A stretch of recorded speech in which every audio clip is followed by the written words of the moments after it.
сделал себе вот такой вот пикник. Вот, посмотрите, Андрюха здесь сидит, здесь у меня вот немножечко еды с рамблером, да, и здесь у нас получается вот такая вот природа, вот она, природа Испании. Вот так вот все выглядит, красота, правда? Вот посмотрите. А там у нас получается море, вот, сразу же видно море. Сегодня у нас какое? 13 октября, и уже на носу зима, но показывает температуру 25 градусов и 70 влаги. Кстати, да, 70 влаги это много, я вам скажу.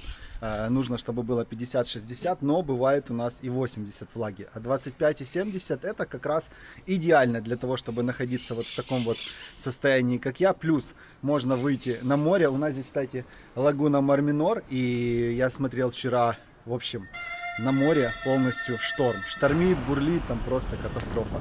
Следующий ролик я сделаю специально с лагуны Марминор и покажу вам, насколько там сейчас кайфовенько.